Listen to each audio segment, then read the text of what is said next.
anything in paranormal news? Any shows you've watched or anything? Kindred Spirits have been hardcore with the commercials lately, and I've yet to watch a new episode, but I feel like now that they're on the Travel Channel, they're taking the commercials kind of darker than they did when they were on, what was it, like TLC or something. Yeah, it's the last thing TLC. they were on.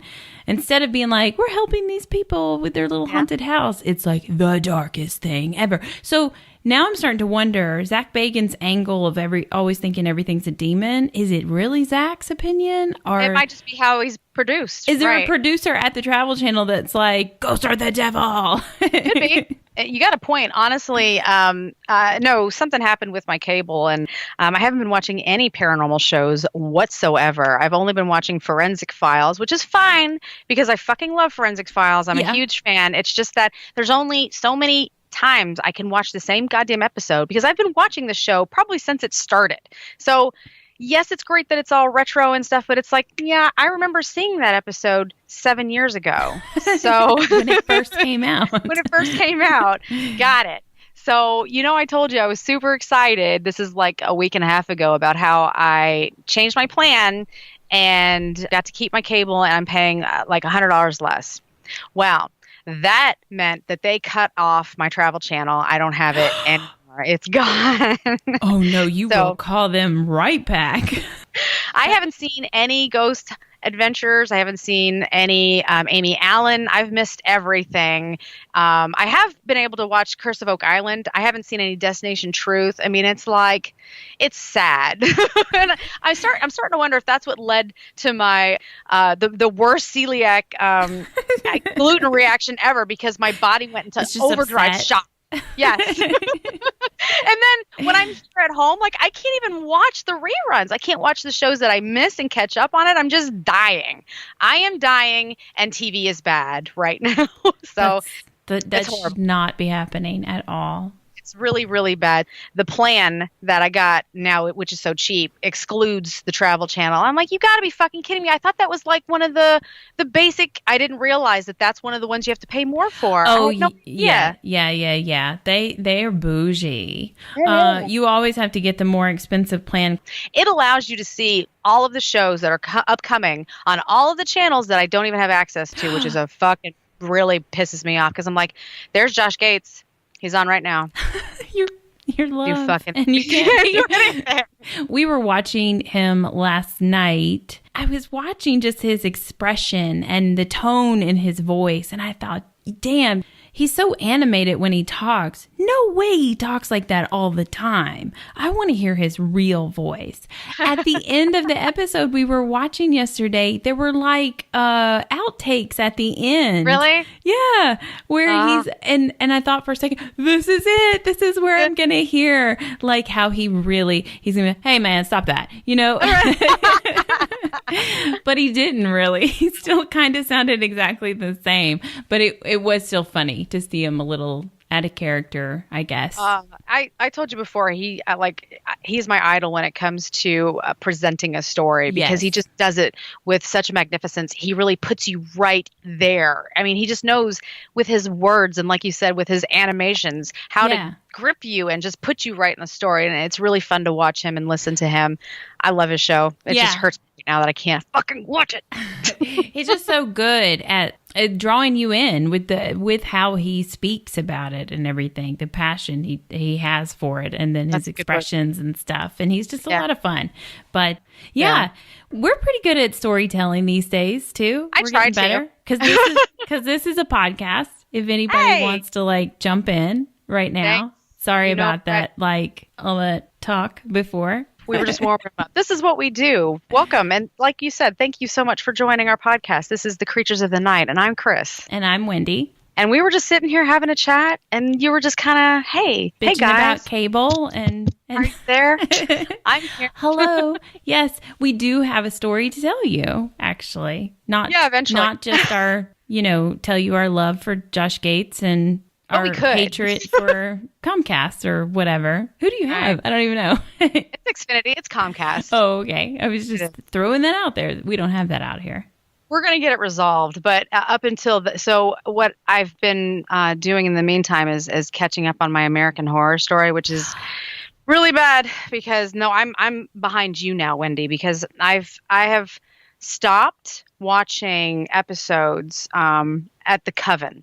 So I got caught up on the Coven, and I'm so sorry for anybody who I'm gonna hurt their feelings when I say that, but that was the worst. That was the the biggest waste of my life. That story, and I should have loved every minute of it. I should have loved every minute of it, and it was so I don't know, something that should have been on the Warner Brothers channel. It's cheesy. It is cheesy. So cheesy. It was so cheesy. When your first couple of seasons, right. That's the third season. You're absolutely right. So good. The asylum and then the murder house, they were so fucking scary and gory. And then you get to the Coven, and it was like, am I watching the WB? Is this Charmed or is this a fucking American Horror Story? Thank you so much. But I thought it was. But with that said, I did like this season, even though I saw what you're talking about. It wasn't like the other seasons at all. I thought, what the fuck just happened here? I was very happy with the exact way that it ended, so much so that I haven't been able to stop thinking about that little twist of fate that ended up, for Marie Laveau and for Madame Delphine LaLaurie, because those two women are super prominent for me. I love them. I love their backstories. I mean, they're pretty dark and gruesome, and they're still historical. So I do like those stories. So to me, for that to have been kind of an ending, I kind of like that. So that's probably it for that story. But I saw this a week ago, and I have not been able to get fucking Fleetwood Mac out of my goddamn head. I've been hearing the fucking song for a week, and I just want to I want to take a knife and cut my own eyeballs out, like whatever fucking name did in this story. Stevie Nicks should never do that to you. She should never have been on that show. No, stop it. I haven't been able to stop hearing it, and the fact that she was such a big part of that show just makes no sense to me, and it's just angered me this entire time. I could not wait to tell you how angry I am at myself for wasting that part of my life watching that show. And I love the other two that, as you mentioned, the first two seasons, they were so entertaining to me that I just knew that this was my show going forward. I was not going to hate a single one. I hate the Coven. Done. It wasn't bad. The females got to really stand out, and Jessica Lange will continue to be my favorite villain. I love that woman so much. I love her, and even in Coven, I loved her. The fact that she was seeing the Axemen or whatever was kind of weird. Again, maybe it kind of went all over me because I know more of the story of the Axemen, and I'm like, the fuck on, you're killing me. But and maybe that's just it, because I know so much about all of those stories that it bugged me so much. But I love Jessica Lange, and here she is again in the Freak Show, and again she's sort of playing that role. She is just, I hope when I'm older, I want to be just like Jessica Lange. Same. And so by the next season, after you get past Freak Show, you're not going to be happy. Oh, really? Oh, no. She's gone. She disappeared for Hotel and for Roanoke. She's not in the story. She wasn't in Roanoke? No. But yeah, we do have a story to tell you. So it was recently brought to my attention, thank you very much, Wendy, that this episode will be airing during the week of Valentine's Day.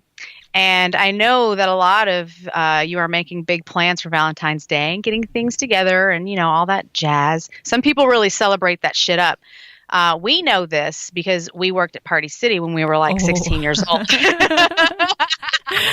Well, regardless of what some of you may think, Valentine's Day is one of Chris and Wendy's most memorable times from our adolescence, and what we refer to as the Party City days.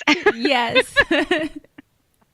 So what's funny to me, and I had to look it up. I had to cost compare. So you remember those red heart Mylar balloons? We discussed this, I think, on a podcast before, that we sat there and we blowed Mylar balloon after Mylar balloon. Did I even say that? Is that the politically correct way to say it? Blowed up.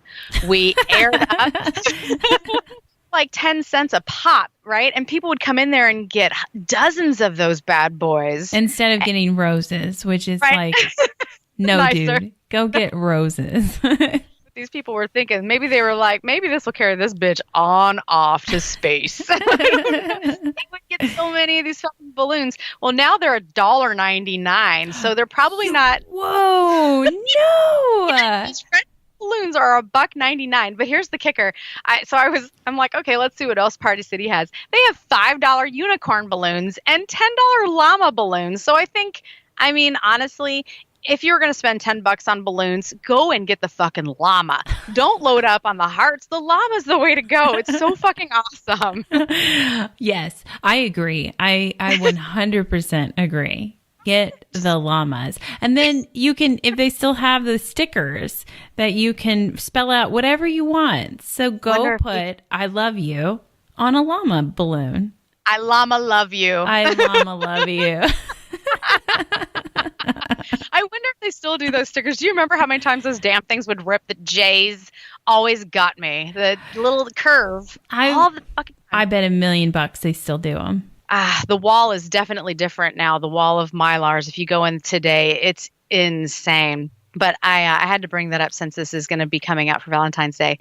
Though I should let you all know that this episode is not geared towards candy hearts or long romantic walks at all. This is definitely not going to be the Valentine's Day special. I'm sorry. If you're looking for that, you better go talk to 2 other chicks. I know. It's not us. It's not us. Nope. So I will tell you that you're going to fall in love with these haunting stories. Yeah. That's the way to our heart. That's right. Food and haunted stuff. That was my next line. I was going to say, no, I've got nothing Valentine's Day themed for you unless your romantic desires include a little suicide, murder, or just some plain old-fashioned ghost stories. I already know the way into Wendy's heart. Because after all, this is the Creatures of the Night podcast, and we generally will at one point or another get around to talking about the paranormal, which is funny. I already had that written into what I was going to say, having no idea that it was actually going to take us an hour to get No, shush. That's all going to get edited. I just edit the whole. It's not going to seem like that for you guys. You're going to hear, hey, it's us, and here's our show, and then blah, blah, blah, and us laughing about how long it actually took. Never mind about those Costco trips and I know, and restaurants that should be named BJ, but whatever. Right, exactly. That's where we've been for an hour. Hello, welcome. I know. Oh, hi, Wendy. How are you? So on a previous podcast, I mentioned, remember this? I mentioned the Pierce Brothers Westwood Village Memorial Park and Mortuary. It was the very, really, really long-ass name of a cemetery. Yes. Yep. And I also totally forbade Wendy from researching the cemetery before I got the chance to tell my next story, which happens to be this story. So Wendy, once we're done, you can look into it all you want. I had to go ahead and rush to get this one out because this is such a cool-ass place. And there's a lot going on there that I know that you'll be interested in. Anyways, I referenced that cemetery earlier because the 2 actresses from Poltergeist, Heather O'Rourke and Dominique Dunn, both of which having been laid to rest there. But what I discovered during my research for that episode was the hundreds of other stars that also found Westwood to be their final resting place. Mm-hmm. I mean, immediately, like names, they're just like, I'm looking and I'm like, and I mean, it's just like, I can't believe, oh my God, he's there, she's there. But I can't cover every single one of those stars. So I narrowed it down to just a couple of names, all ladies and all notable actresses. And now I'm going to have to rush through this whole podcast because it is long. It is long. And I only have 3 people here to go through. I feel like this podcast is actually going to be more of like a little Hollywood tour. So I imagine that we're all going to pack into like a open top double-decker bus. I've never done one of those, so this is fun. I'm ready. I'm in my seat. Taking you on a tour. All right, so we're going to start palm trees. We're going down. I know. I got it. Sunshine. Beautiful. I'm glad that you're describing it for our listeners because that's exactly where you are. We start right here at this awesome cemetery, but I'm about to drive you all over California. So sit down and strap in because without any further ado, my first story is regarding the hauntings.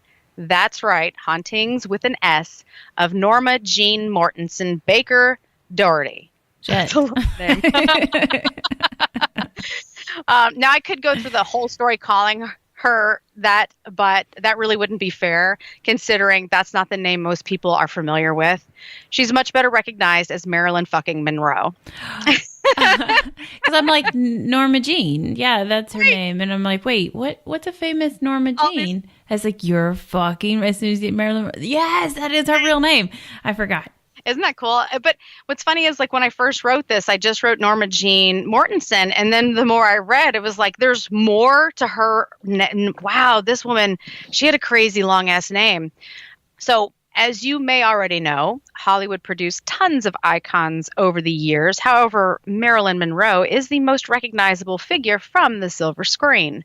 She's made dozens of films between the 50s and the 60s, always playing the role as the blonde bombshell. Though she was adored by millions of fans, Marilyn's life off-screen was less ideal, with reports of depression and substance abuse. Monroe died at the age of 36 due to a barbiturate overdose, which was ruled an intentional suicide, though many believe that she was actually murdered. Ooh. Yeah, right? I don't think I knew that people thought that she was murdered. Yeah, so despite the coroner's findings, several conspiracy theories suggest murder or even an accidental overdose was the real cause of death. And those theories have been circulating since the mid-60s. Many of these involve President John F. Kennedy and his brother Robert, as well as Union leader Jimmy Hoffa and a mob boss by the name of Sam Giancana, I hope. I didn't actually have his name pronounced for me, but it seems like it's Giancana. I don't know. It's Italian. We'll go with it. Somebody can correct us. That's right, exactly. And you know I love my conspiracy theories. But Marilyn's funeral was held on August 8th at the Westwood Village Memorial Park Cemetery, where she was interred at the Corridor of Memories. And from what I've read, it's a bit tricky to find her tomb, though this might help you as you search through all of the names along the wall mausoleum. Marilyn's tomb has actually been stained a peach color from the many years of fans kissing the marble stone. Aww. Isn't that cute? I love that. And actually, when I looked at pictures of her tomb, it is a peachish color, and there was like 3 lipsticked lips on her wall right then. So it's really sweet that people are still visiting her, and they're still like, doing the famous lip imprint for her. Yeah. While many agree that she left us much too young, others claim that she never left us at all. Marilyn Monroe's ghost has been seen all over the damn place since her death. And on that note, I have summed up these reportedly haunted by Marilyn Monroe locations. This is just maddening to me. She's all over the place. So, number 1, Marilyn Monroe's gravesite at Westwood Memorial Park. Marilyn Monroe's ghost has been spotted near this place, possibly while floating to or from one of her other local haunts. Numerous photos taken of her at the crypt include orbs, but whether these are of natural origin or actually indicating the presence of spirits other than Marilyn's is up for speculation, as with most orbs. Right. There's also reports of lingering cold spots at this location. Surprisingly enough, the only reported haunting that's going on at the cemetery is Marilyn Monroe's. So that's the whole reason why I dug into the cemetery from the get-go. But if they're only seeing like orbs and stuff, how do they know that for sure that it's her? Because it's only near her tombstone, or it's not even a tombstone. She's like at a mausoleum, right? So there's multiple bodies around her as well. Yeah, so it could be like Greg, the tax attorney, to the stars. That's in the same. And who knows? When I looked at the picture of her, whatever it's called, mausoleum engraving or whatever, it's not a picture of the whole wall. It's just hers. So I don't get to see the other names around it. Right. There are big names that are buried there, so it could very well be another one of the stars, and they're just like, hey, come on guys, I'm here too. I said, stop, just come in here, kiss my mausoleum tomb, whatever, come on, I want a little notice me. I don't know. So that's the only thing that's really going on there. What's interesting that they draw just her name out of that. So there has to have been some medium that's gone there or whatever that's been like, I bet you this is doubt it. her. Oh, yeah. I wouldn't doubt it at all. I mean, it's Hollywood. So number 2, Marilyn's home in Brentwood, California. Shortly after midnight on August 5th, 1962, Marilyn Monroe's naked body was discovered inside the bedroom of her home, her phone still being held by her hand. Her ghost had, I don't know if you know, but she was actually, I think she was calling, I don't know, whatever 911 was during the day, or she was just calling the cops. She was calling somebody while she was overdosing. So she still had the phone in her hand when they found her body. Mm-hmm. Her ghost has been spotted all over the property, from the pool to the garage. There are even a couple of eerie photographs that seem to capture a ghost-like figure wandering around the estate. Marilyn Monroe was rumored to have once said, "Anybody who likes my house, I'm sure I'll get along with." Well, since she has apparently returned to haunt the 2,624 square foot Spanish-style Brentwood home, hopefully, I mean, Jesus.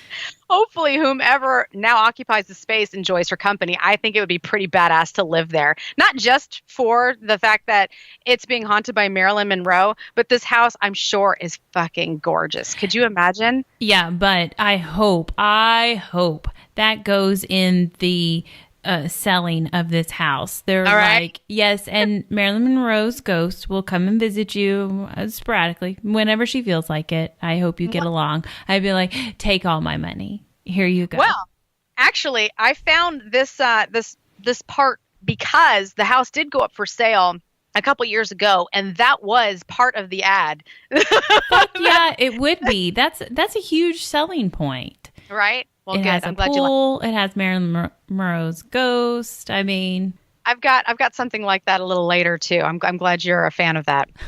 So number 3, Beverly Hilton, which is in Beverly Hills, California. Why did I write?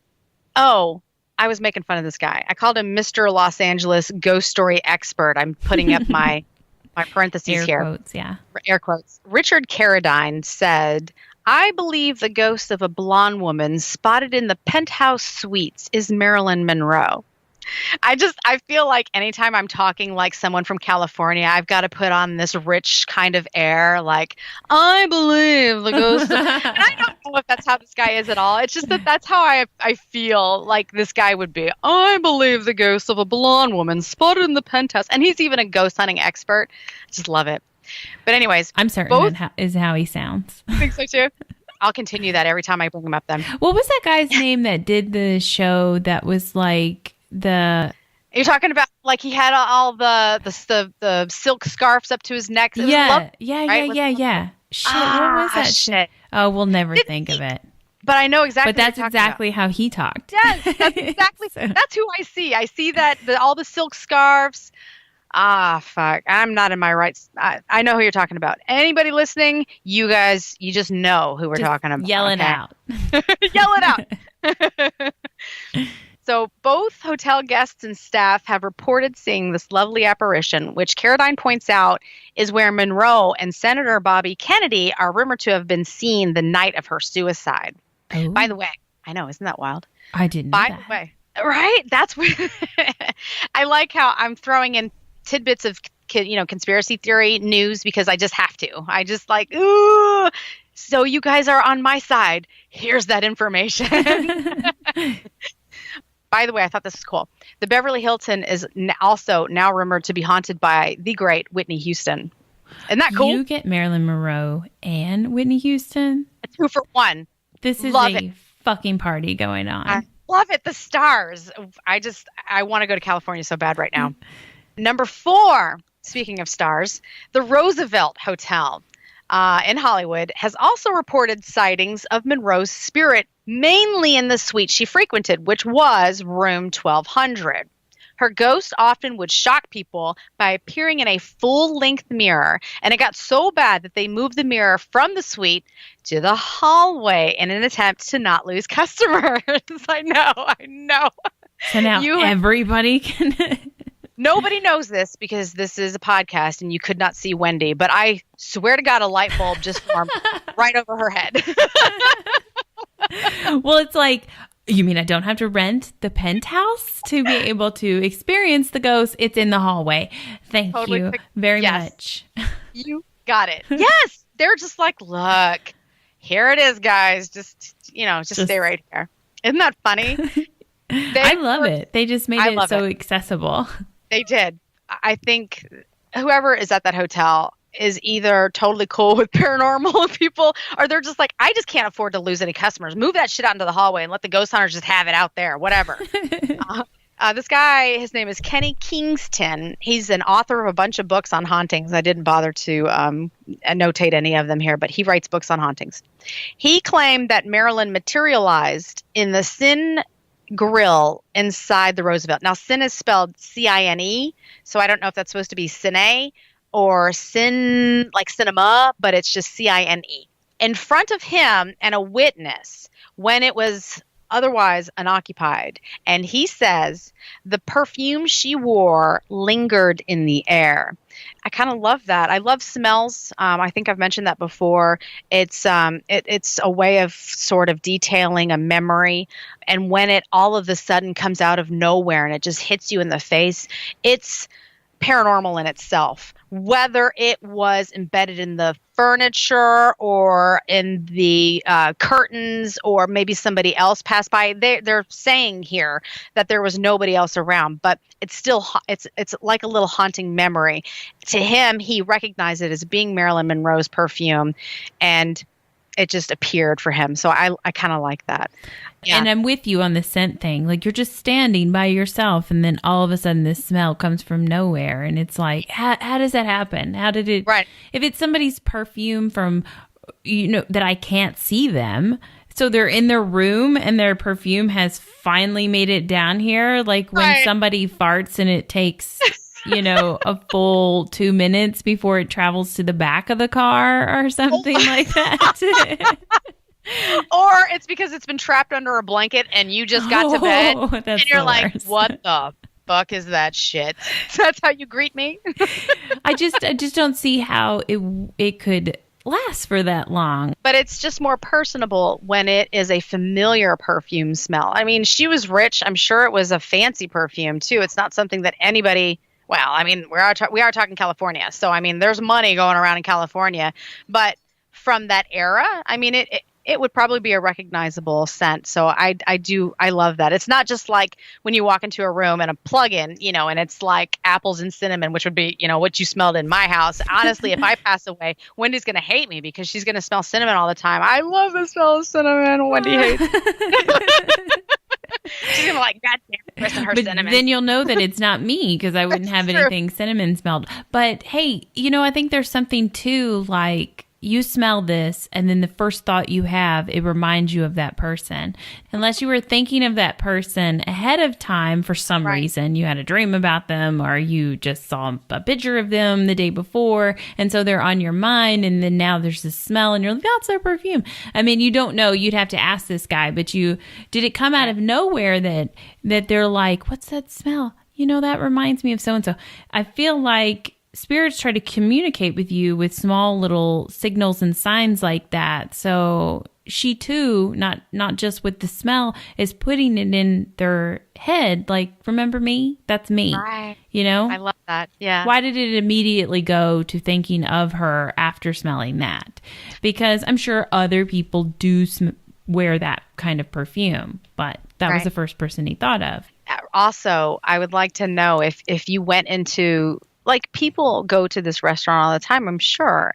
And I'm sure people smell perfume, but they probably just assume it's somebody sitting at the other table, I wonder how many times that sort of thing happens and how many times it could actually be Marilyn Monroe's fucking perfume, It's one of those things where I want to live in California and eat at this grill all the time. So I just need to make more money.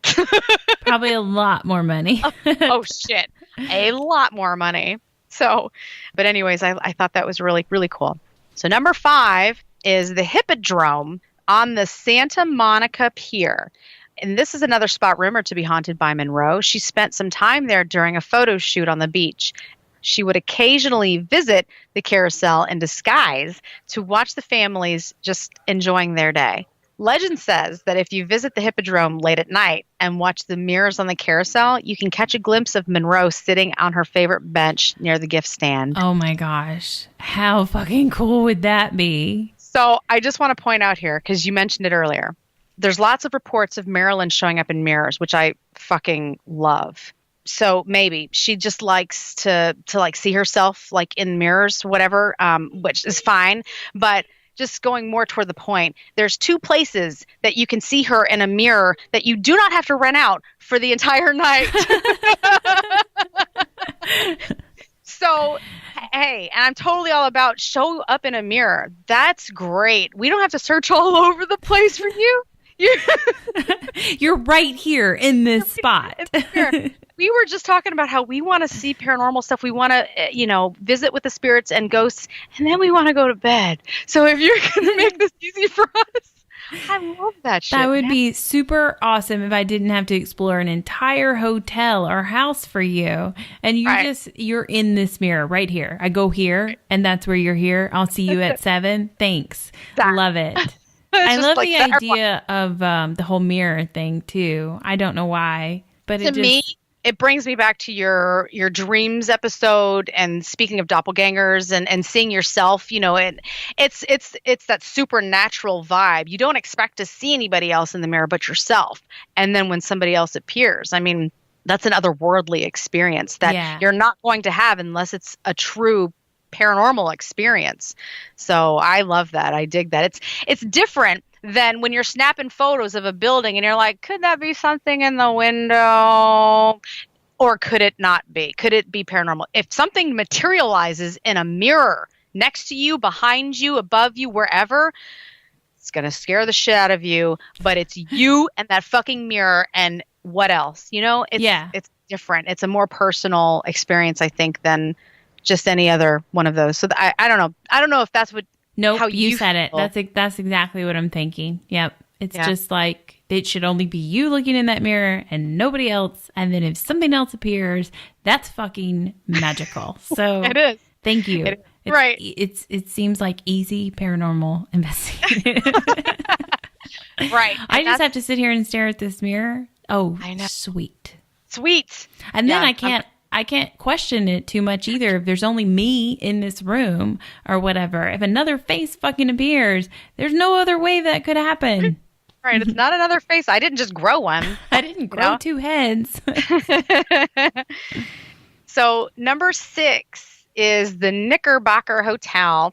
Not far from Monroe's popular haunt, the Roosevelt, is the Knickerbocker Hotel. This site is actually known for the infamous Houdini seances following his death. Yeah, it's actually pretty cool. I read up a little bit on the seances. They were very, well spread out. Like, they let everybody know that they were trying to contact Houdini. And they held a seance on the roof of the Knickerbocker Hotel on Halloween. Right. I don't remember the year. I didn't write it down. But then the reason why I didn't is because even though it was a very dramatic seance, they were not able to communicate with Houdini on that one. No. It was dramatic in the fact that they were asking intense questions, and then lightning struck in the background. It was one of those horror movie kind of things, and everyone goes, oh, it was spooky, and it should have been a movie, but they actually did it there. But from what I could find out on that one, which was supposed to be the most widely known of the seances, they didn't make any contact with them. I think, what was it, for 10 years after his death, he requested that they do seances too, and that's how he would show proof of the paranormal, basically. And, so there you go. And that bastard never showed up. So there you go. This is the hotel where they held those seances. Excellent, Wendy. That's your Jeopardy question of the night. Which hotel? And you got it. You're like, yeah, for 10 years. Yes, they did. You nailed it. Marilyn Monroe, man, she fucking gets around. Oh my God. You got 20 places on this list. No. I've only got 6 and 7. I've only got this one and another one to tell you about. But isn't that unreal? Well, from what I've seen on her or whatnot, she's a very charismatic person. So yes. I imagine she puts I would have liked to know what zodiac sign she is. Because She puts a lot. Why do you not know what questions I'm going to ask and have my... I usually do. I usually do. I had to restart my computer, so my Wikipedia thing is gone. Oh, how will you survive? No, I just mean, I feel like she puts a lot of energy off, and I bet you $1 million she was kind of a, what do they call them, an introvert or whatever, where she'd probably rather just be at home all the time. But when she had to go out, she put that shit on, and she gave it her all.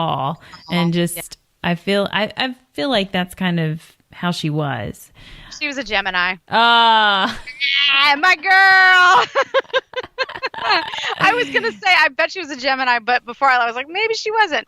She was a Gemini. She's out of her mind. I know the feeling. I really hope that when I die that I get to have this kind of a ghostly experience, that where I get to be like, well, you know what? This place ain't doing it for me tonight, so I'm going to go to my other famous place, and just, I'm going to show up in this mirror and scare the fuck out of these people, She is having the time of her death. I can't say life because she's gone, but this girl is she's making the most of it, and it's amazing to me. I had no fucking idea that she was haunting this many places. Like I heard in a past, maybe years ago, maybe Wendy, when we first started this, I'd heard that, that she was haunting something, and it might be this hotel. I don't even remember, but it was just like, yeah, whatever. It just kind of goes over your head because Marilyn Monroe is such a big name. You expect something like that, somebody like that. Just like I just said, and Whitney Houston, P.S., is also at this place. I mean, you expect that kind of a name to be somewhere almost. But in my other stories, I don't really have that big of a thing to give you. But it's Marilyn Monroe, so it's exciting to find out that she's almost everywhere in California. You almost can't turn around and not run into this bitch. I mean, she's everywhere. And she's at all these fun places too, just like still living it up. Exactly. Still living it up. So back to number 6 in the Knickerbocker Hotel. And I just told you what it was infamous for was Houdini's seances following his death. Right. Elvis Presley was also a regular here. Also, I love Elvis Presley, as was someone by the name of Rudolph Valentino, who I never heard that name before, but he was Hollywood's original Latin lover. Oh. My Valentine's Day Easter egg for you all. He played the Sheik, which I actually have heard of that before. Something that I think I'm going to have to check out.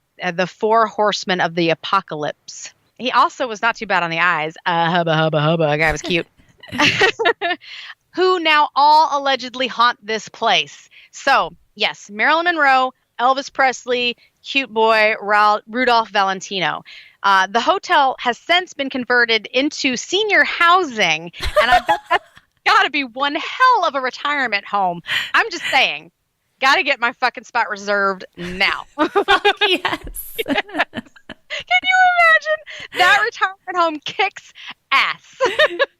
Oh, we have to note to self, write it down, call them tomorrow, put us on the wait list, 30 years.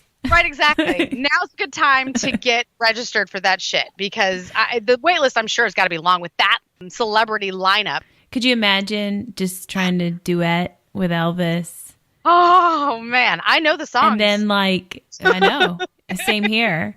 And then you and Marilyn are fighting over Valentino's attention. Oh, that's so funny. So she's the blonde, you're the brunette. Right. Oh, God, I wonder if in afterlife I'll continue with the black hair or will it go back to its natural color? If that's the case, then I wonder if Marilyn Monroe went back to her natural color because she was also a brunette naturally. Right. Good. Probably not. Right. I assume she's a blonde.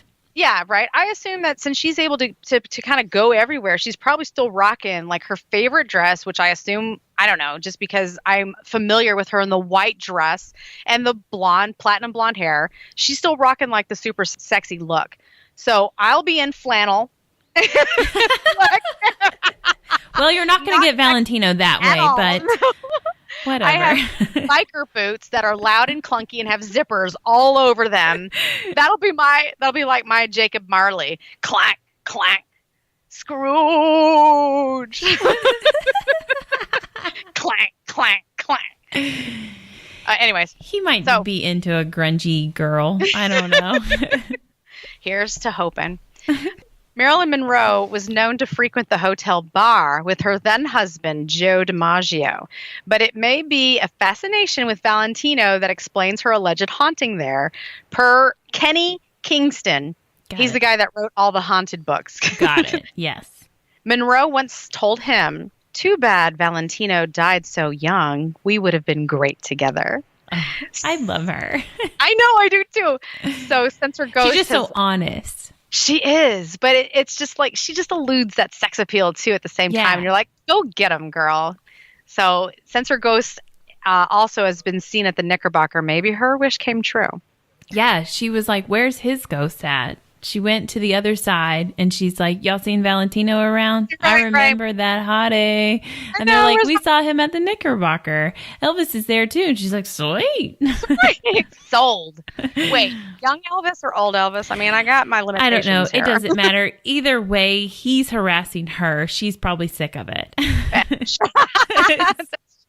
He's probably like, "I'll let you sing to me, but don't touch me. Stop touch it. Me. You're so silly." Oh, Elvis, where's my fucking Valentino? I just don't see Elvis being smooth beyond like his voice, you know? Right, or his sweet dance moves. Well, yeah, but then he's like the rest of the time rough as fuck, you know? And it's like, oh my God. He's just like sitting in front of TV with a beer and he's like, "Honey, can you bring me those ribs?" Oh, yeah, you're so, I think. I know him. I know, I was going to say, I think in my mind, that is the Elvis of today as well. Like he was totally, like you said, he was a schmoozer in public, like when he had to be that romantic Elvis. But I think at home, he was just like you said, "Honey, bring me a sandwich on a bear." Yeah. She's like, "You're not going to sing to me? You're not going to dance? Nothing? Oh. Honey, I've got 7 TVs in this room, and I got to watch football on every single one of them. So if you could just, bring me that sandwich." Yeah. Didn't know what he wanted to be, a smooth talker or a redneck. He couldn't make his mind up. So I was like... I mean, I got that problem sometimes, too. Oh, no.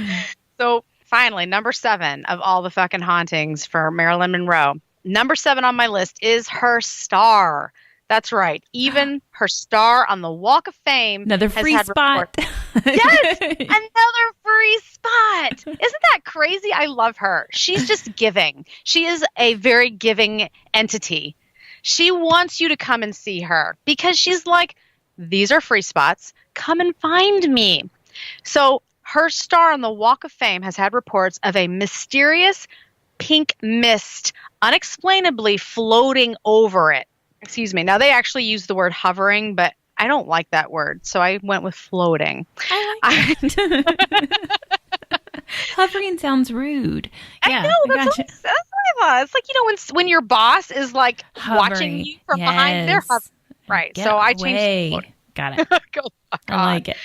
So I'm beginning to think that the spirit of Marilyn Monroe is definitely not a camera shy ghost. So free locations, bring your cameras, mirrors.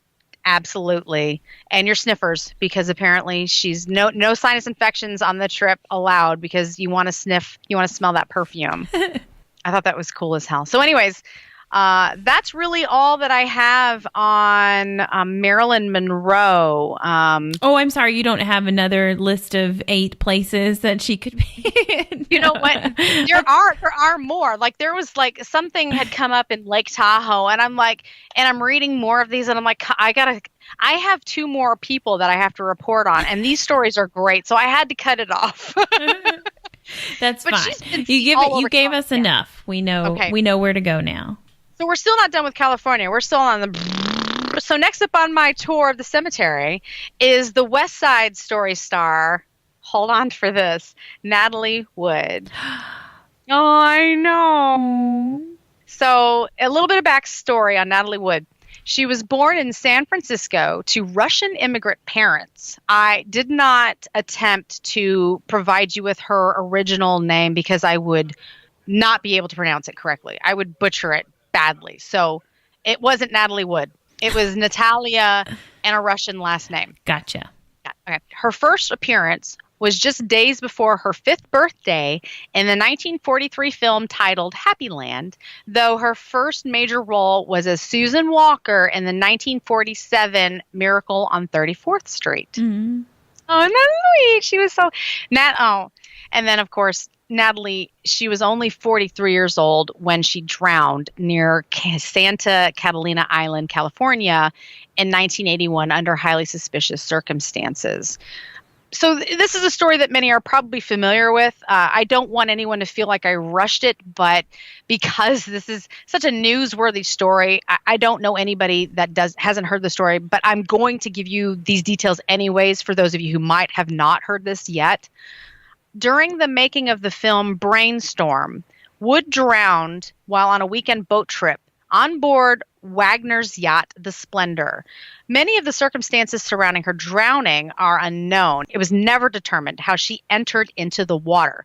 She was with her husband, Robert Wagner, Brainstorm co-star fucking Christopher Walken, and the Splendor's captain, Dennis Davern, on the evening of November 28th, 1981.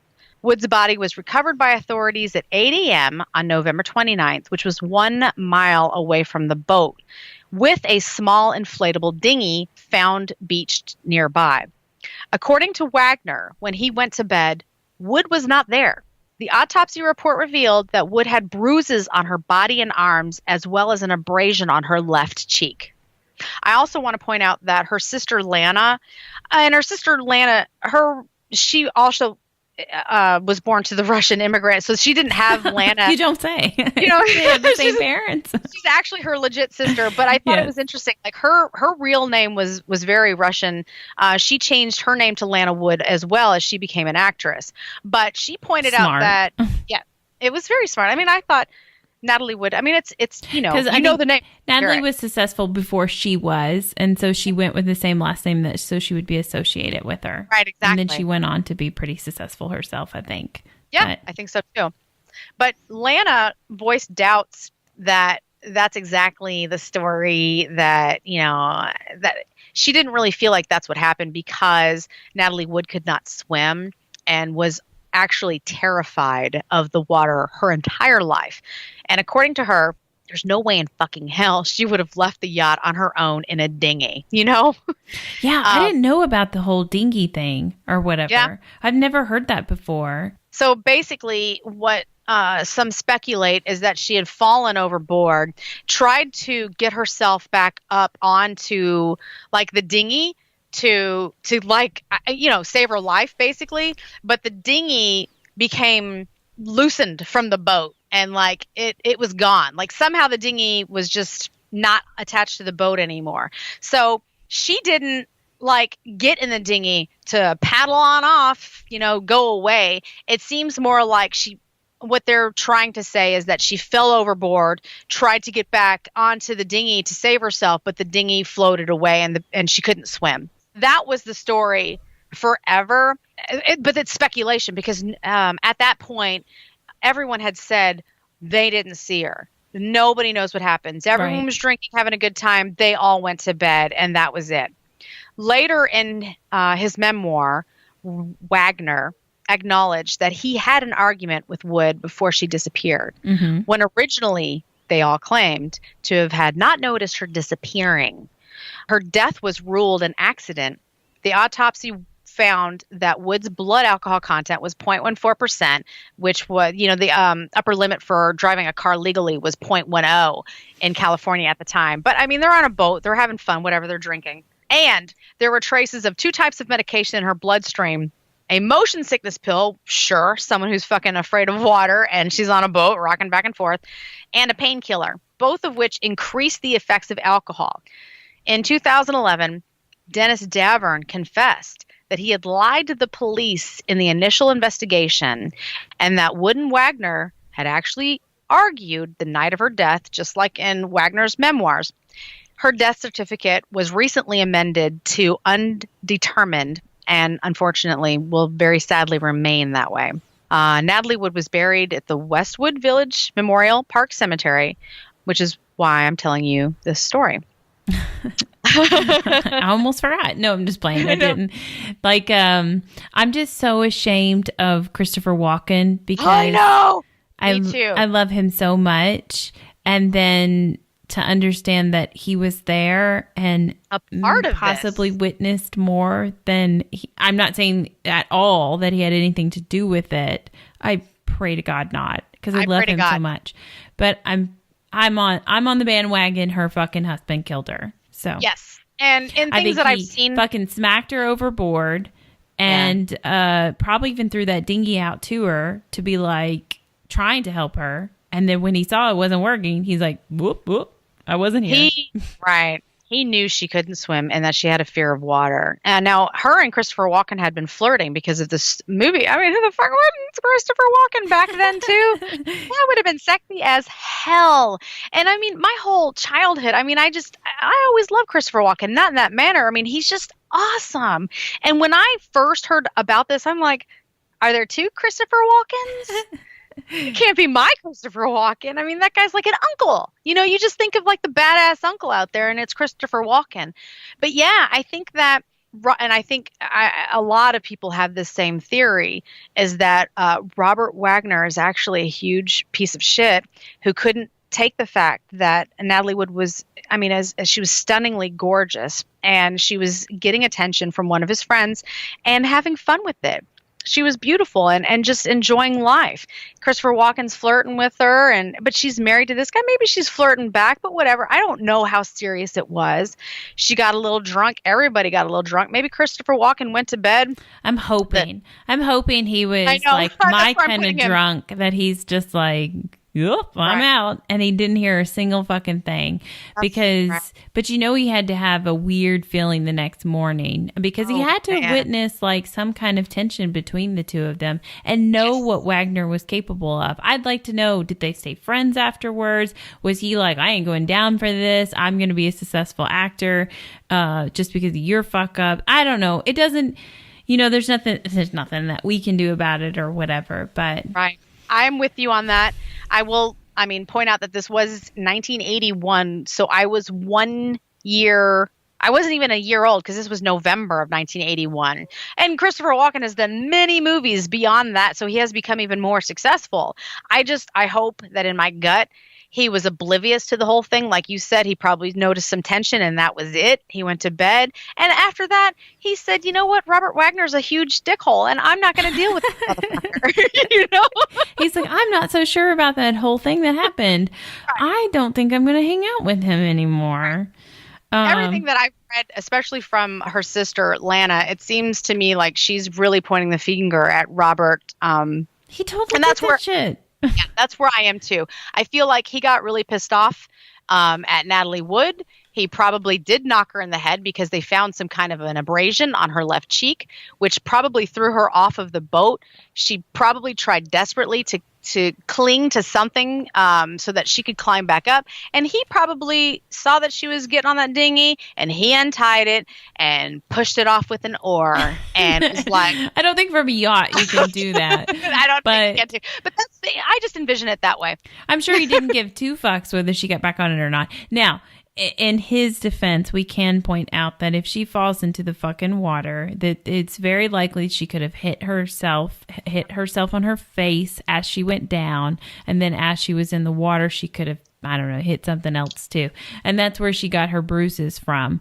Just so we're not like, you know, it's Absolutely. All alleged. Nope. I'm with you. And on that note, I'm just going to add one more note. He knew she didn't come to bed when he went to bed. And he didn't give a shit. As jealous as he was, he didn't care where she was. I call bullshit on that. Right. Thank you. That's where I am too. He was that jealous. And from everything that I read, he was jealous. If she hadn't come to bed, he would have went and looked for her. What if he'd caught Natalie Wood and Christopher Walken together? No. I'm not. Because we don't want to involve Christopher Walken. No, I don't want to involve Christopher Walken. You're absolutely right. I don't want to put him there. I'm still thinking he's an angel. He's drunk. He's passed out. He doesn't know what's going on. He didn't hear any of this. Boats are loud. I mean, it could have hid all the sounds of this. But I thought that I had heard something where Christopher Walken said that he had heard them arguing, but I guess it was the captain instead of Christopher. Yeah. I don't have anything from Christopher Walken. He stayed silent. It must have been the captain then. And then Christopher, she was on painkillers and alcohol. Who knows what he was on? So, I mean, right. He probably saw them being awkward with each other and he's like, "Ew, I'm just gonna excuse myself. Goodbye." I got a bottle of booze in my own cabin and I'm just gonna go find my way there. I'd like to know how many times they were out on this boat and she didn't have any accidents of falling. I mean, if you're scared of the fucking water, you're not hanging out on the deck while you feel like you're incapacitated or whatever. Right. This is totally off subject, has nothing to do with this, but one of my favorite all-time movies is Sleeping with the Enemy. Julia Roberts. Have you ever seen that one? Yes. Not. Oh, I was going to say, oh my God. So I've seen that maybe at least 15 times. At least. And it keeps getting better. But so Julia Roberts was totally afraid of water in that movie too. She had a huge fear of it, but she had to get away from her abusive husband. So she staged her death in the water. Now, I mean, the only way that this would work out is if Natalie Wood really wasn't Natalie Wood. And I mean, they had autopsied her. So she would have had to have found a pretty convincing lookalike to take her place so that she could just swim off to Happy Land and just be done with this whole shit. But I would like to envision that Natalie Wood is somewhere in, New Hampshire, just living a whole whatever life. And everyone is like, what happened to her? And she's just like, yeah, that motherfucker, he got what he deserved, Everyone thinks it was him because it was him. He was, doing this and that, whatever. This is so funny because going back to like one of our first few episodes when I'm like thinking that, what was their name? The slave girl that they were like, oh, we hung her and we threw her in the Mississippi. You don't have to worry about it. And I'm like, or they let her go. Chloe, yeah, right. Chloe, that's what it is. The slave, Chloe at the Myrtles, and the slaves claim that they took care of it for the masters or whatever, and then they dumped her body in the Mississippi. And I'm like, they got her on a getaway train basically and got her out of there. And you're like, nope, I don't like to envision that happy ending. And then what are you doing right now? I mean, like Natalie Wood faked her death to get away from her abusive husband. Hello, the roles are reversed now. No, I'm sorry. You need to edit all of that out and get back on the page with me. I just can't believe you flipped a switch like that. You've been living in darkness for so long. You're like wanting some joy. No, I don't know. I'm sorry. She was murdered by her husband. So I'm allowed to have a darkness for one story, but I can't have a happy ending for another? What the fuck? I'll play back the episode, but I'm pretty sure you said I don't look at things that way. So, but here you are looking at things that way. All right. Well, there's no voodoo involved here. And I was just sort of kind of thinking in that episode, going back to where, all of the slaves were like, nope, bitch, you did us wrong. We are actually going to, you know what? I am going to have to listen to that episode again. I am. Just before you dig yourself into a hole, you need to hear what you said. I'm going to stop right there. Because I'm getting what I said and you said backwards, I think. Right? I think I'm on board with what you said. Is my optimism running off? I mean, like, is it pouring on to you? You know what? I think all I did there was just create podcasting gold. And maybe that's not my actual belief. I'm just spewing it out for everyone to have another way to look at it. That's all I'm doing here too. So, if you don't agree with my Sleeping with the Enemy take on this, that's fine. Because not everyone has to have that take on it. You can have your nope. Just burned at the stake or whatever. No. That would be really cool if she pulled that off, though. But I doubted it. Hollywood stars don't want to give up that shit. So she wouldn't have. She would have found some other way out of it, I think. So that's the unfortunate thing. She loses more being, growing old on the coast of New Hampshire than and giving up her career just because of this dickhead. Sure. Which what is he doing right now? Are we like gonna put ourselves in a bad light, not knowing? Like I don't know. I didn't look up what Robert what Wagner's he was doing an asshole, right? We're allowed to say that. I think so. I mean, according I think he was on trial for something else later on. Yeah, I'm going to say that this is all our opinions. It's not based on It's always the husband that did it, you know? It's always the husband. Just can't help it. You know, just like Amy Allen. Amy Allen always finds it as the man in the house I was that like, did Amy Allen's husband killed her? What? What are you saying? Yes, because this is the Valentine's Day episode. There for Amy Allen. No, I think she's just got engaged again. I don't think she's married right now, but I think she just got engaged recently. Yes, but now will the ex-husband kill her out of fury? Maybe. He's kind of crazy. He might. No, I think they're both like remarried now or something. Oh, or okay. like you said, in serious relationships. I think I read that somewhere. Good. Then I take all of that back. Okay. Back on Natalie Wood. Who is she haunting? So, just make sure you edit all of that out. So so this is the part you're going to like. Yes, going back to the haunting. The current owner of the yacht, the Splendor, Ron Nelson, claims that Wood haunts the fucking boat. He claims to have had several spooky accidents while on the boat and felt an unsettling presence in the bedroom. I don't actually know where the Splendor is docked, but I thought that the story was pretty interesting, and the ghost story is kind of unknown to many people. So this is actually the whole reason why I picked this one out of like the dozens of people that are in this cemetery.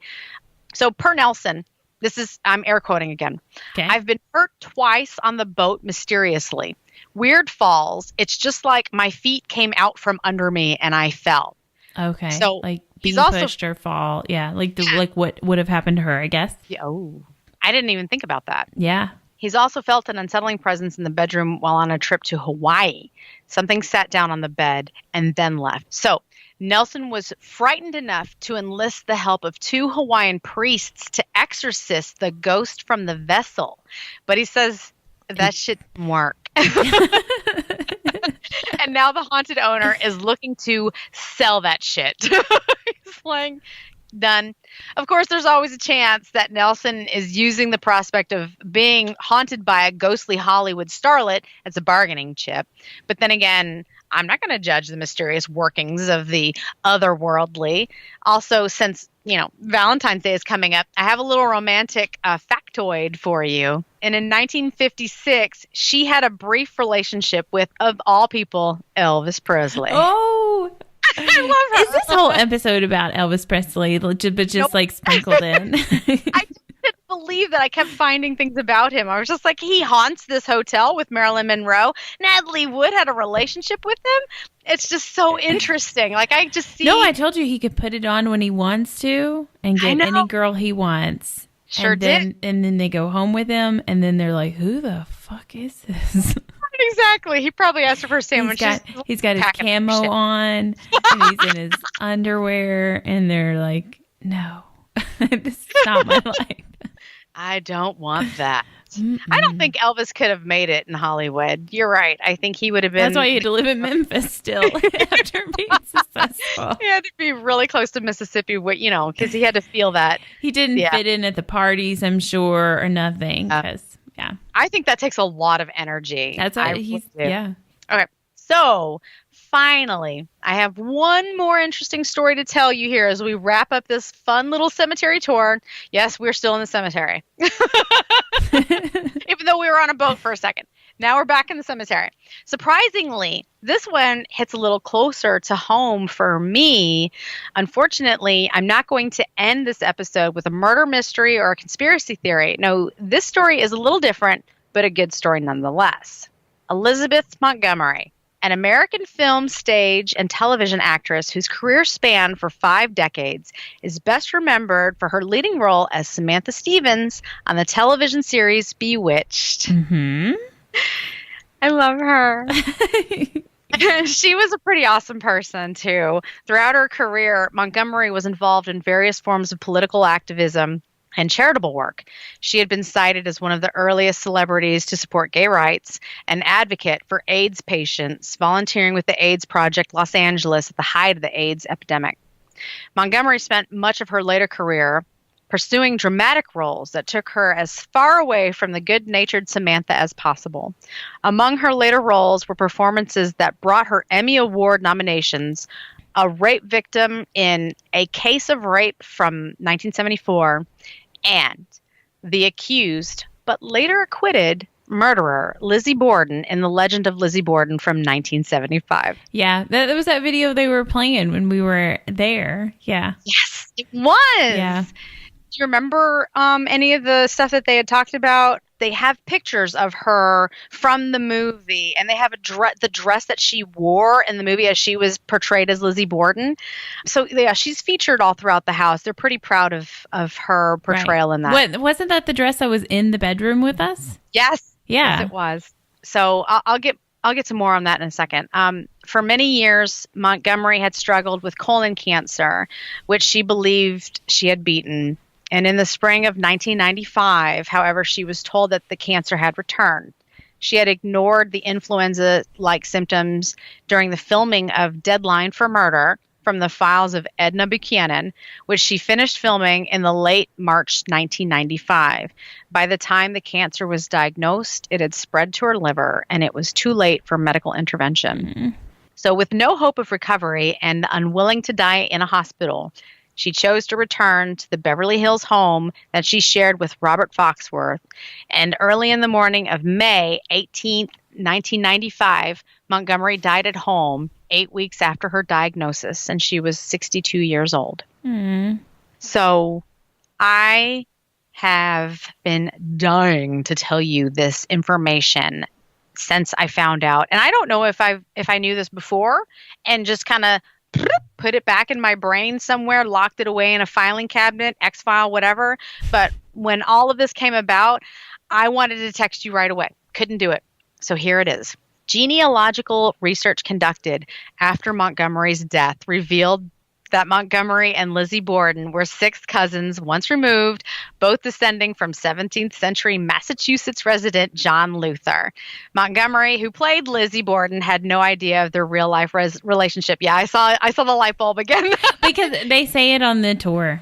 They do, right? Yeah, that's what I thought. Yeah. Yeah. So when you remembered that she was a big part of that tour, I was like, oh, fuck. Wendy's gonna remember as soon as I didn't remember that they were related though. I just remember that she was in the movie and that was the dress that was in our room and everything. But yeah, right. The guy did say that they were cousins, like distant cousins. Distant cousins, but so there's more to it because she's a big name around here. So check this out. Elizabeth Montgomery was also a believer in the paranormal and had a personal experience of her own. Mm. Yes. So it all began when Liz's family took her with them to Europe. Her father, Robert Montgomery, was a huge film star at the time. Some of Montgomery's English friends invited the family to spend the summer in their very elegant and very old country house. Here I go with my voice again. The guy, I cannot remember his name. Anyways. Robin Leach. Oh my God. You got it. Where does it come from? You nailed it. Yes. Can we put that into earlier? No, I like it better when I just spit it out. Robin Leach. The Lifestyles of the Rich and Famous. That's the fucking name of the show. That's why I always pinpoint that with California. That makes sense. And, I used to watch it like when I was a kid or whatever, but the whole time I was trying to think of his name, I kept thinking about how they were watching it on Overboard, the movie. Oh, yes. With Goldie Hawn and Kurt Russell. Wow. I was like, she's watching it. It's playing in the bedroom. Who is it? Why would I try to think of it that way through a movie? I watched the fucking show before. Anyways, doesn't matter. Figured it out. Let's go back. Okay. Where were you? I was right here with the story. Okay. So, very old country house. It was here that Elizabeth met the ghost, and here is Elizabeth's story. My room was on a corridor near the main stair, off which a hallway extended into another wing of the house and dead-ended some 50 feet beyond my door. One afternoon, shortly after we arrived, I was about to open my door when I became aware of someone hurrying down the hall. A few days later, the same thing happened. Again, I was just vaguely conscious of the feeling that someone hurried by me. The third time it occurred, however, I definitely saw a foot at the bottom of a skirt as it disappeared around the corner. Quickly, I rushed back to the corner and looked down the hall. There was no one there, and it would have been impossible for anyone to have reached and entered one of the doors in the hallway. When I returned to my room, thinking about the incident, I became certain that whoever or whatever I had seen was not dressed in the fashion of the day. The skirt was long and full. The foot and ankle, which had disappeared around the corner, were clad in a high-buttoned shoe, Wendy, which got me thinking about you got to cover them ankles. Right. Oh, my God. I can't see your ankles. Not see those ankles. The housekeeper came into my room a few minutes later, and when I told her what had happened, she said, "Oh, you've seen her. She's been here for many years, ever since this house was new," and basically passed it off very casually. I never learned the name of my ghost or her story. Nope. And that's okay. The lady was just like, "Oh, the lady with the shoes. Yes, I've seen her too. Seen that, done that." No, I thought that was super cool. This was Elizabeth Montgomery reporting to a TV magazine from 1970. So I love that, and I had to put that in there. Shirley, the young girl who had dreamed of being an actress, of following in her father's footsteps, could not have known that when she finally became successful, it would be very relative to the supernatural world. So, yeah, so say goodbye to the cemetery, and bye-bye, cemetery. At this point, we're going to jet the fuck on out of here. The double-decker is pulling out of the cemetery. Yep, we're out of the Golden State, and we're going to, like Willy Wonka style, somewhere closer to my neck of the woods. We're going to land in Salem, Massachusetts this time. Shit. Boom. That's a fucking flight. I'm just saying. And I just portaled you guys here. So in June of 2005, a bronze statue of Montgomery as Samantha Stevens was erected in Salem, Massachusetts. This is the very well-known statue sitting in the center of town that depicts a witch sitting on a moon, which, Wendy, I'm sure you've seen it because we've been in Salem before, but it's I've taken a fucking picture with that. Right, exactly. You and me, I mean, I'm sorry, not you and me. Me and your son. Really? It's just you and Tyler? Yeah, I think I took a picture in front of it, and then Tyler was nearby, and I was like, "Come here, take a picture with me." Oh, that's awesome. Every time I go to Salem, I take a picture of it, and I have 1,000 pictures of her in that moon, and every single time I go, I'm like, "Gotta get another picture," like I'm a tourist every single time. So for all of the tourists on the bus, make sure you take a picture. The reason why her statue is there is not just because she played a witch on TV. The success of her show landed Elizabeth Montgomery in Salem, Massachusetts in 1970 to film a series of episodes on location after a fire shut down the Hollywood set. The episode, not episodes. How about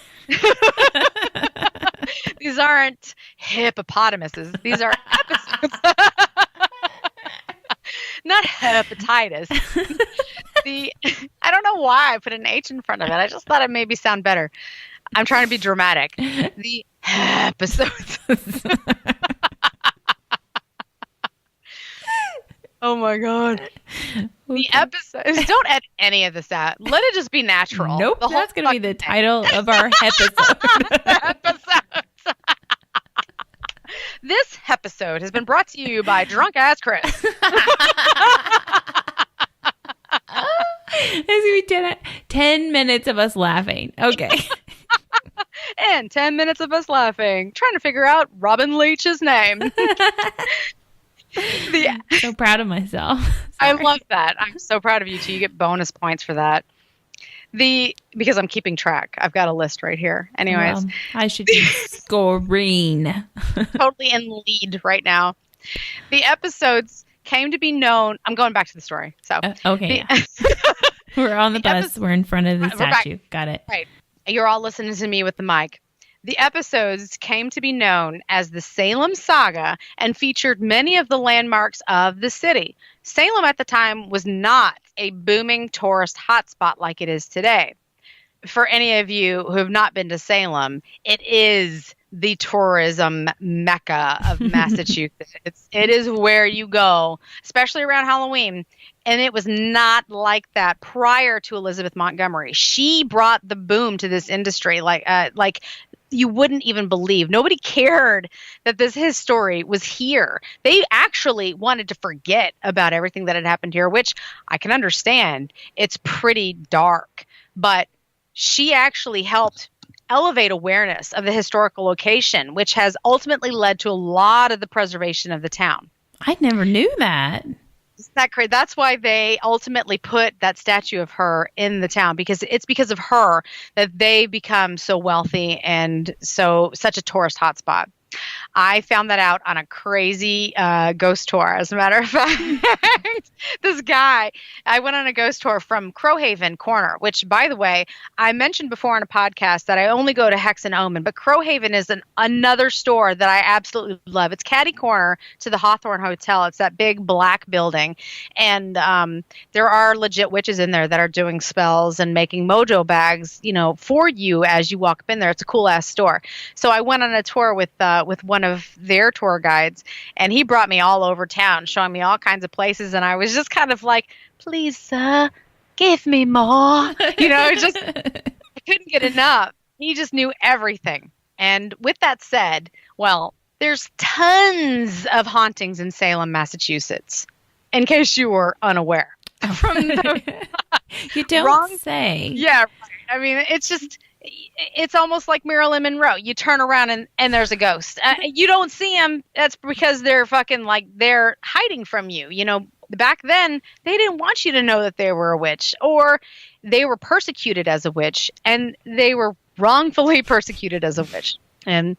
Or they just loved Salem so much, they just never left.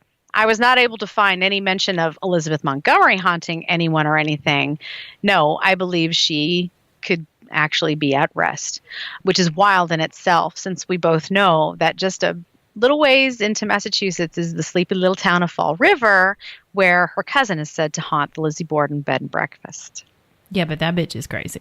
That bitch is crazy. I'd love to take Elizabeth had her shit together. Elizabeth Montgomery had her shit together. Yeah. Right. Oh, I didn't see Wendy. I didn't even put those two together either, that they were both Elizabeths. Well, yeah. Was it Elizabeth? I feel like it wasn't Elizabeth. No, it was just Lisbeth, Lisbeth, and she went by Lizzie. Oh, got it. But anyways, that's it of the tour. Like I said, this cemetery is definitely one. If you're in California, you've got to absolutely check it out. The full name is the Pierce Brothers Westwood Village Memorial Park and Mortuary, but a lot of people just shorten it to Westwood Memorial Park. So either way, I'm pretty sure you can find it. What's weird to me is when I was looking up descriptions of this place, it seems like it's like squeezed between sky risers. So I don't think it's a very peaceful cemetery. Hey, you know what? These were stars. They probably wanted to be in the middle of the hustle. And the hustle and bustle, right? Yeah. Yeah. So it seems like a cool ass place. I really wanted to let you know who is somebody, Rodney Dangerfield. Do you remember him? Yeah. Yeah, he's buried there too. So there's a lot of big name people there. And I was just like, Rodney Dangerfield's got to be haunting somebody. No, I couldn't find that he was, but he's still there. So you can go and see his name and actually speak to him. And I think that's cool as hell. I mean, as a paranormal researcher, you still just want to go and pay your respects to the people that you loved and adored from your childhood or still to these days. And this is one of those places that you can absolutely do that. People that you've seen on the big screen, they're right there. And it doesn't cost anything to get in to see them. You just go and you talk to them and pay your respects. And that's beautiful. Yeah. So. A lot better than walking the stars, the strip of the stars, on the streets and stuff like that. How people do that and they walk and they take a picture of all the Hollywood stars and stuff on the ground. I mean, trek over to the cemetery instead and actually be there. They're there with their remains, whether they're there or not, and then pay your respects to those people that you really cherish because they meant something to you. Because I mean, we don't want to be shallow people or anything like that, and we live our life around celebrities, but these are the people that kind of it's the sights and the sounds of our childhoods and growing up and adulthood. It's what entertains us. It's what made us laugh. And those moments are meaningful, you know, even if it comes from a fictional world. It was entertainment. It's a memory that caused a laugh, that caused you to think a little bit more on something else, like Elizabeth Montgomery opening up people's eyes to witchcraft and whatnot and bringing back the spirit of Salem and revitalizing that. I mean, if it wasn't for this silly little show that came on and people were entertained by it, that would have never happened. So they do make a big change. We would have lost so much. We would have lost so much. The whole town would have been different. People would have bulldozed those houses in that area just to forget it. Mm-hmm. You know, had she not been in that show, people's eyes wouldn't have been opened. And she was approached by so many people during that time that had beliefs similar to her, you know, what she played in the show. And she was open to that because of her paranormal experience and who she played, the character that she played in that show. She was open to it, and she was a caring, loving person, and people idolized her because of it. She not only was she a star, she was also a human being. And I think that that's something that we need to remember as paranormal investigators, that when you go and you try to communicate with them, they are buried somewhere, and you can just go and pay your respects and just simply talk to them and let them know, hey, you guys were fucking awesome. And when I was a kid, I loved your show. I still love you, you know, and all the things that you did, I think that they're phenomenal, and can't wait to hopefully connect with you later on. You know, that's what this is hopefully about in the paranormal community. I mean, I know that that's what Wendy and I are after, and I guess I assume that that's what everyone else in the paranormal community is after as well. Right. Yep. I agree. Well, I love that. I love every bit of that. We're going to get some sexy white dresses. Oh, fuck yeah. Oh, shit. I heard that. That was a dog. Okay. Hold on a sec. Yep. I think I scared them. Really? Yes. They're terrifying me because I'm the only one at home right now. But I think that I don't know. I think she just all of a sudden heard me and maybe she was sleeping out. And all of a sudden. Yeah. So I have two dogs, and Chance is asleep on the couch. Like, he could not give two shits what's going on. And it's Rose, my black lab, who's just at the door barking like a banana at my door. And it's like, what the fuck? You know what's funny? Stop it was scaring me. It was right at the point where you said, we're going to get sexy white dresses. So maybe. No, you won't. Don't you show your body off. She's just such a feminist. Calm down. I promise you. I'm still me. The dogs are awesome. She's a nut job. Anyways, we're not wearing sexy white dresses anyways. I can't wear white. I'll stain it. So I am so white you wouldn't even see me. They would think I was a ghost. That's what's happening. It's just a bunch of people that got Marilyn Monroe dresses, but they're pasty white. And they're visiting these places looking for her spirit, and everybody thinks that's what they're seeing. I do totally. I do love the pink mist that floats around her star, though. I think that's awesome. If I ever have a star or anything, I want a mist, but I want it to be colored. Like, you know, when you watch shows, it's always like a black mist or a white mist. I don't want those two. I want green. Let it be green, please. I like the green mist because, you know, Slimer, he was green. Come on. Let's go Ghostbusters like traditional. Yeah. I definitely don't want to. I don't want to be a white mist. That seems very vanilla. I don't want to do that. I want something different. Right. Blue. At least black. Like my soul. Black. Like my soul. But blue is my favorite color. So there you go. No, go back to black like my soul. And on that note, happy Valentine's Day. Oh, love in the air. Black like my soul. And that's it. That is all I got for you. That's it. Happy Valentine's Day, guys. I hope all these lovely ladies just that we just told you about. Not us. We are lovely ladies, though. Yeah. But all these beautiful, lovely spirits that we told you about I don't know, make you feel sexy and empowered or something. Love it. Empowered and sexy. And have a happy whatever it is that you fucking celebrate. I mean, go get your dozen balloons, go lift your spirits, or light a candle and do a seance and try to contact one of them, because honestly, that's probably what I'm going to be doing. That sounds like a magical Valentine's Day. I love that idea. Right? Light your red candles and connect. Yes, ma'am. I can't think of what it's called. What's the mirror? The blacked out mirror that we both Scrying. made? Yes. How about if we just do some scrying on Valentine's Day and try to connect with Marilyn Monroe?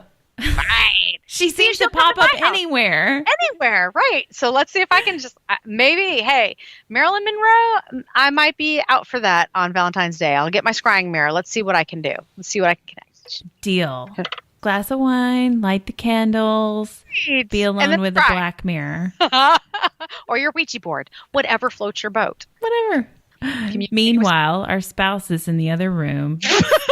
Knock, knock, knock. What? Are you done yet? Go away! I'm busy.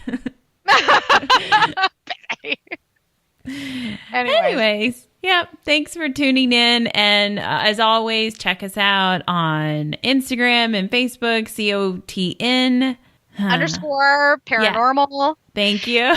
And then send us, you can always send us messages on email the creatures of the night paranormal @gmail.com if you want to share your own haunted stories of a celebrity. That would be a lot of fun. We'll share it on the podcast if you'll send it to us, or you can message us on those forms of social media we just talked about. So right. Email us if you have any Norma Jean or Marilyn Monroe stories, any Natalie Wood, Elizabeth Montgomery. That would be so awesome of a follow-up. You'd be like, hey, P.S. I got Marilyn Monroe in the mirror, and this was my experience. Would love to hear that. Oh my God. That would be amazing. But I would take just about any celebrity ghost sighting you got going on. For real. Like, especially Elvis, he seems to be getting around too.